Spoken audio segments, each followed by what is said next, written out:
or something she's playing.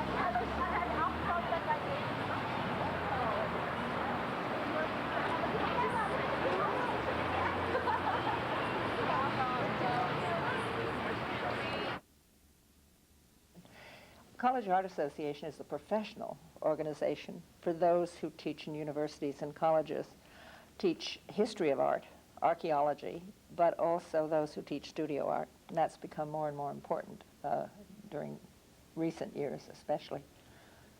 The College Art Association was founded at the beginning of the century by primarily historians of art when history of art was a new discipline. It was just beginning in this country at the end of the century. And we are now with our 77th annual meeting, so you can figure out that our foundation date.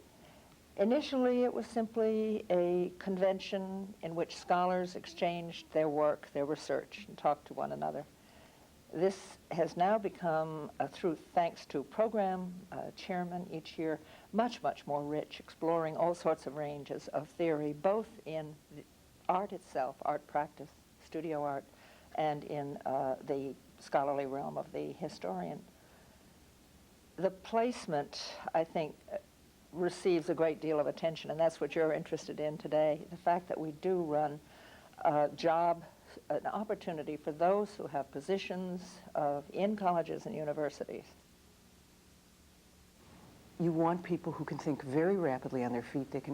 They're prepared to answer the kinds of questions that are always asked about, you know, how would you teach basic drawing?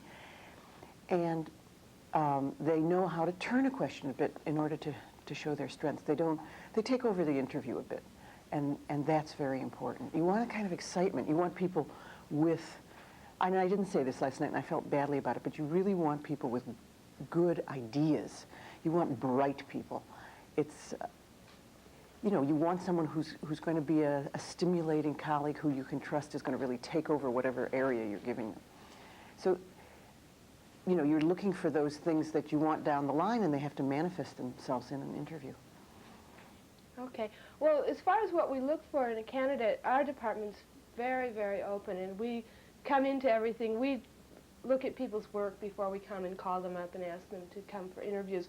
We look for people who are flexible, intelligent, not too set in their ways, and what else? Good looking. No, we have a very specialized, very specialized school, so we have to make sure that what they have in mind as a job is not totally different from what we are. If we invite people out who are eventually going to be unhappy, which we have done, it's just miserable. So we try and talk about everything except the job so that we can get a sense for who they are, what they think about. If you go and you ask the standard questions, what do you think of teaching, how do you teach 3D, all that, you're going to get a formula answer. You know, nobody's going to have bad answers for that stuff because they will have thought about it. Really? Well, I did it too. But if you go and you say, I mean, we have one faculty member who goes and he says, do you like shopping? You know, and so we know because there are no stores in Alfred. If the person loves shopping, forget it. Of course, one has already read, in most cases, a vita. You've looked at the resume of what people have done, what they've studied, what their particular capabilities are on paper. But you're very, very interested in the personality, in what I'd call I'm talking about teaching side now, but I think it's important for teaching art as well as teaching the history of art or or archaeological topics, that you have an inordinate amount of enthusiasm for your task, and that's the prime thing I think we all seek for. That people are not looking for a position in the universities. Lord knows they're not looking for money. The rewards are not very great. But that they are really engagé, really engaged, really galvanized by the idea of communicating what they know. I think of my own son, one of my sons has become an art historian. When he was a little boy, he couldn't take part in any kind of class presentations in assembly because he'd have a terrible stomach in the mornings. And he had to stay home from school and be treated with ipecac.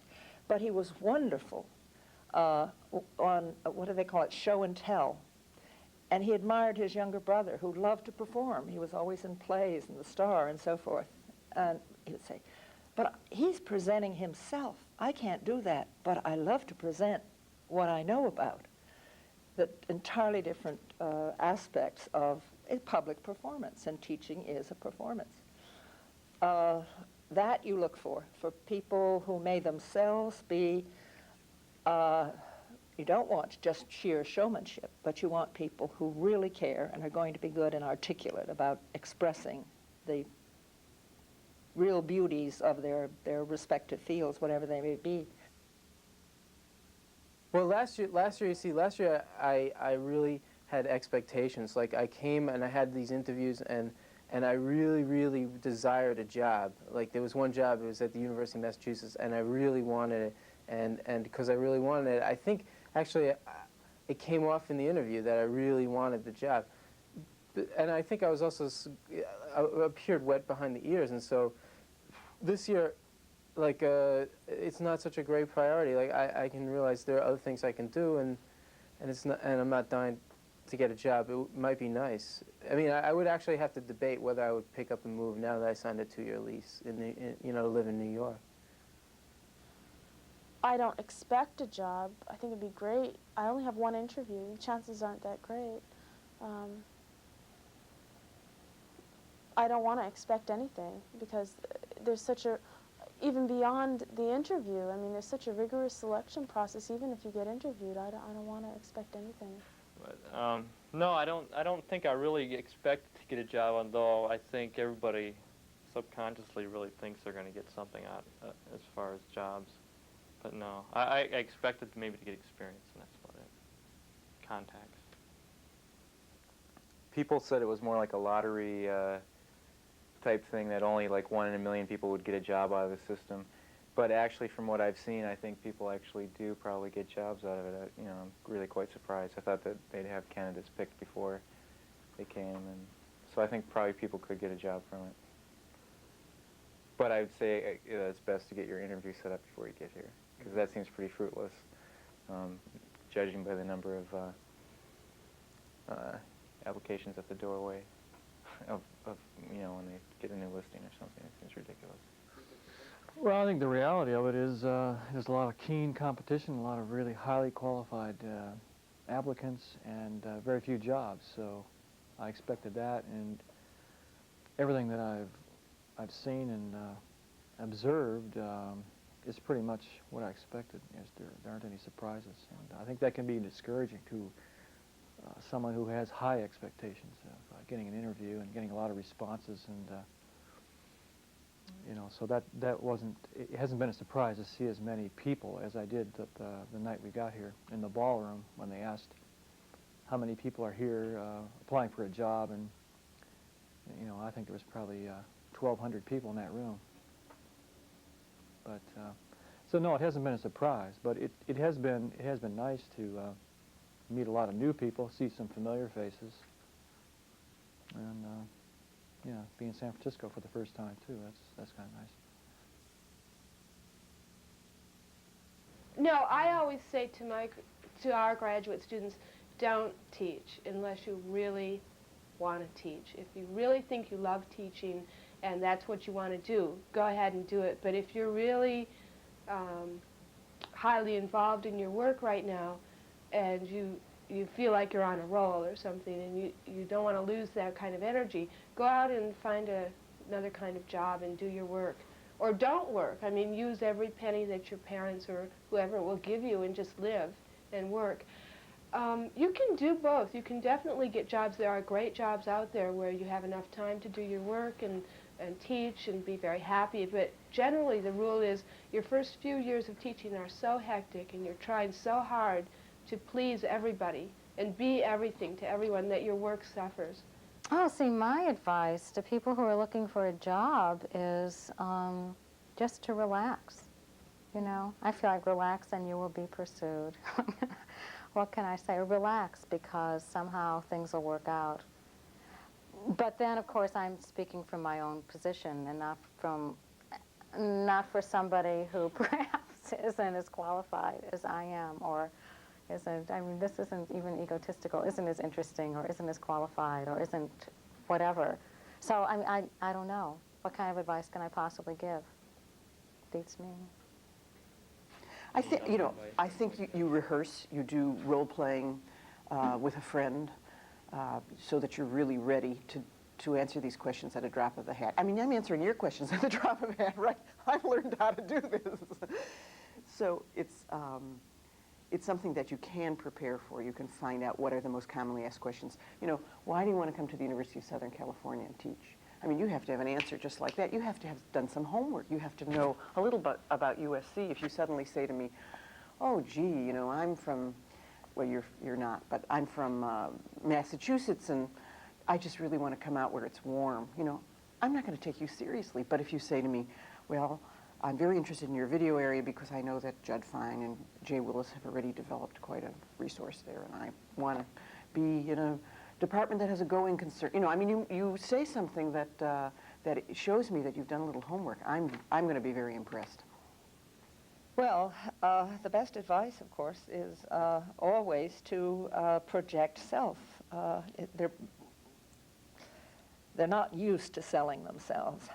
They've been selling ideas. I think I said that last night to the whole group.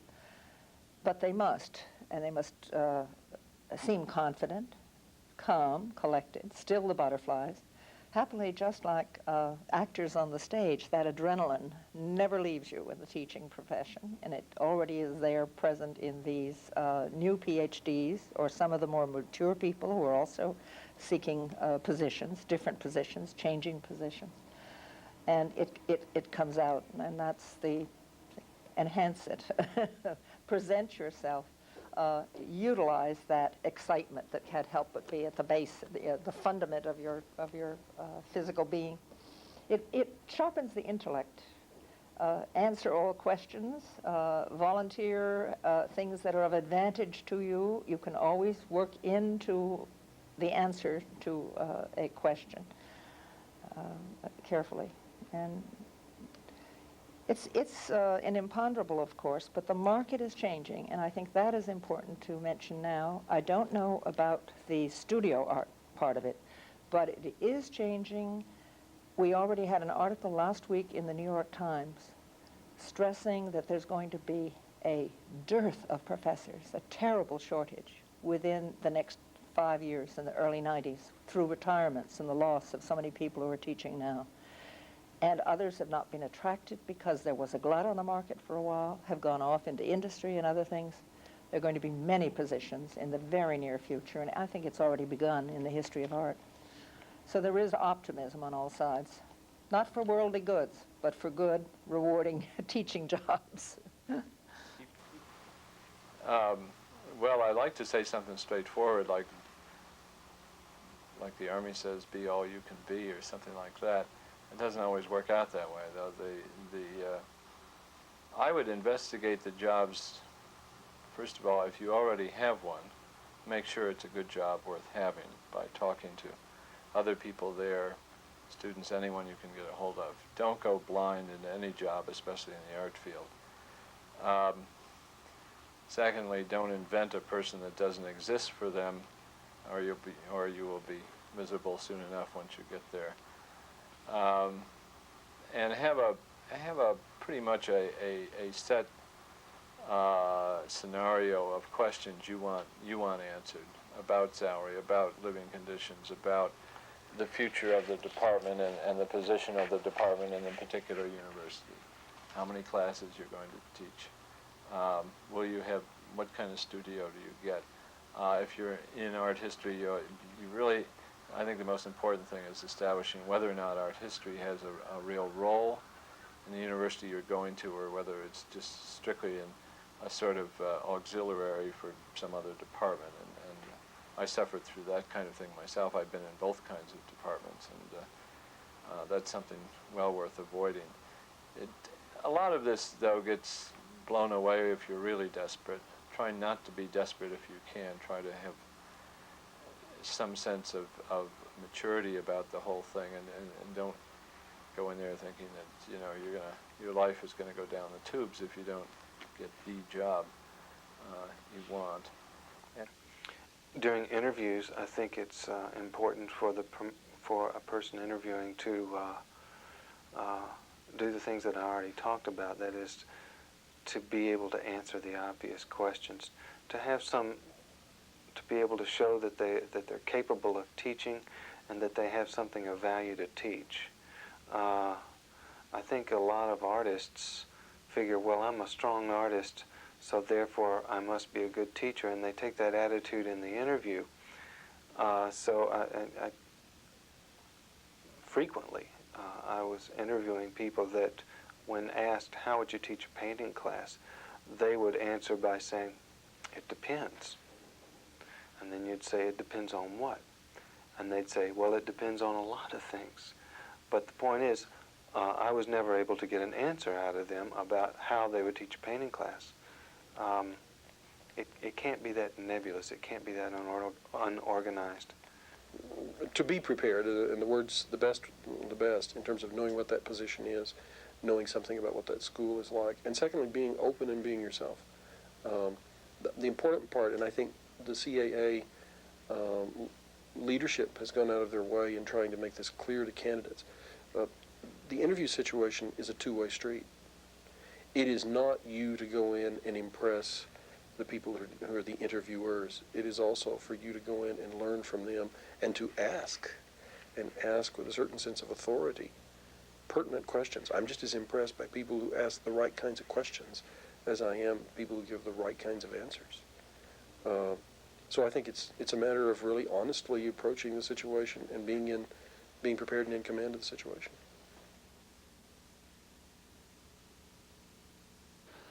Well, let's put it this way. I think that, you know, it's an active way to screen potential candidates. And I think it can function that way. And yes, I think you could probably get a job through it. However, I found that my better interviews were interviews that happened in a suite versus at a table. I thought the table, they were crammed into a condensed space. There wasn't much room between tables, so you were being affected by what you were hearing over at another table next to you or whatever. I mean, it just was just a lot of chaotic things that were going on. And I think that it was a little disconcerting. And the interviewer would get bored, as well as the interviewee who's sitting there trying to do his best. And I mean, I'd had interviews where, you know, this guy was sitting going through the set bunch of really dumb questions that he was told to ask, and the guy's half asleep, you know, and you want to sit there and pick up the table and shake it or something just to get in. He's been in there for 5 hours going through the same motion time and time again, you know, and it's just like, what's the point?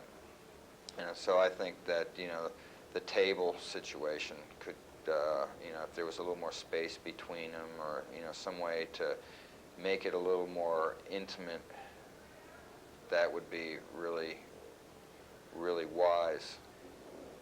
But I think it's a way for them to, you know, view candidates, you know, screen through a bunch of people, get some idea, and then go back home and do some legwork, and then come out with 3 or 4 people that they want to bring to the school and really have a real personal interview. And I think that's a valid way of doing it, but I don't think, I think that's something that more people who are going should understand also. I don't think that, you know, to go in with the idea that you're going to end up with a job out of this is going to be the interview that's going to do it. I think it's just, you know, you're introducing yourself. Well, I think they're very negative impressions. I don't think there's anyone who's ever been through CAA, at least for the first time, that doesn't come away with a fairly negative impression of the whole process, even if they find a job. The euphoria of finding a job may offset the situation, because I think that there is, in the kind of mass treatment of individuals and so forth, a loss of individuality and a loss of sense that you are really the object of concern, and that you're sort of a commodity. And one of the things that everybody has endlessly talked about with CAA is how to create a more humane kind of situation. Unfortunately, given the tremendous overproduction of people with graduate degrees to the number of jobs that are actually opened up, that kind of atmosphere and that kind of abuse is almost inevitable in this situation. But I think it's very important for people preparing to go not to get scared about the process. I think it's far less impressive once you've seen it than it was when you were hearing about it previously. But I think it's also important to insulate yourself from a confusion that what your impression is because of you as a person. That when you walk up to a table or you hand in a vita or something, that somehow the people there are impolite or too busy, or they sort of push you aside or something else because you somehow are at fault.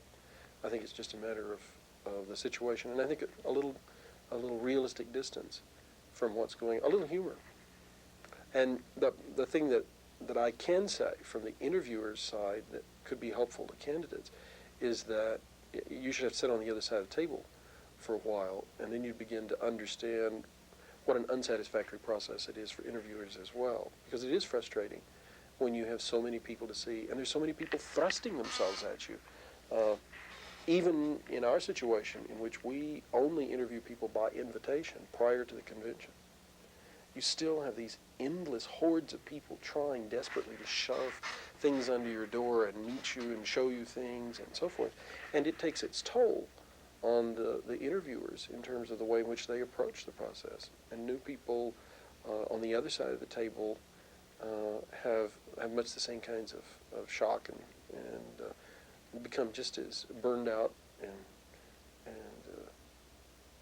incapable of being their usual self as do others. And I think that intelligent people who have gone through several, in some cases many years of schooling and secondary, graduate schooling, it's almost an insult to be treated in the fashion that I observed most people being treated at the CAA convention. I think that it does not present the profession in an honorable light. I think it gives people a negative opinion about how selections are made for positions. And I think many people come away not only feeling very frustrated, but quite discouraged. I think it's much better organized than ever before. I've been coming to these conventions, it's quite a while, it's from the early 70s. And, there's only so much you can soften for the candidates. I mean, it is a hard and nerve-wracking kind of a situation for them. I think that we've tried to impress on the interviewers a level of civility that didn't always exist. People used to be really more macho, and it was a kind of ritual, and there you were in somebody's bedroom, and sometimes it was really an ordeal for the candidates. Now, I'm not saying that there aren't horror stories, but there's more of a choice of where to be interviewed. There's more, I think, concern on the part of the CAA, which gets communicated to the interviewers, that they have to be fair. They are not allowed to advertise jobs where they've already chosen someone, for example. That used to happen a lot, that they'd have a candidate and they would just do this to kind of cover their affirmative action behinds, as it were. Well, I'm going to go back home and start doing some work and follow up on the contacts. Well, I have a contact tomorrow, interview. I guess they recommend that you send out a follow-up letter as a courtesy, and that's supposed to be a real, professional way to do things. But personally, I'm just going to go home and and just start doing some work. I've been putting that off because I've been preparing for this, but just because you don't get a teaching job doesn't mean you stop making art or should stop making art. And it's a lot different than doing it on your own than to have the camaraderie of your fellow graduate students. You know, graduate school is like a prolonged adolescence, and I enjoyed it, but I finished the degree, and it's time to get on with your professional life, so that's what I'm going to do. Whatever I would look for in an institution is how I could use them, like if they have video facilities or computer graphics or things that I don't have expertise in that I want to know more about. If they have that, I would go there.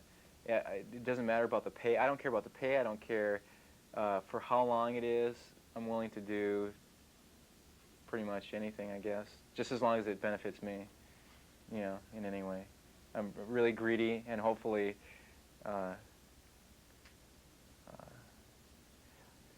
like what you were saying, I mean, I think ideally part-time teaching, because you do benefit from interaction with students, and part-time teaching and doing a lot of work, I guess, would be. Being extremely busy is the best thing, no matter what. If you have a lot of small jobs, anything to totally fragment all your time, so you're just totally immersed in everything all the time, I guess. The worst thing would be is just to have a lot of time with nothing to do. Yeah, I'm really seriously questioning it, because academia is a kind of sometimes really stupid thing. I mean, I really enjoyed teaching, I really do, but the bickering and infighting that goes on, you'd think you were dealing with like $1 million corporate contracts, and you're dealing with these diddly squat $18,000 a year shit jobs where they expect like one guy to do everything. So I don't know, so I'm seriously questioning it. Sometimes it seems it's just as easy to paint houses and just do your work and teach part-time maybe. Yeah. I wasn't choosy. I applied to everything that I could afford to apply to. And when the money ran out, then I waited until I got rejected, and I'm reapplying with things that have come in.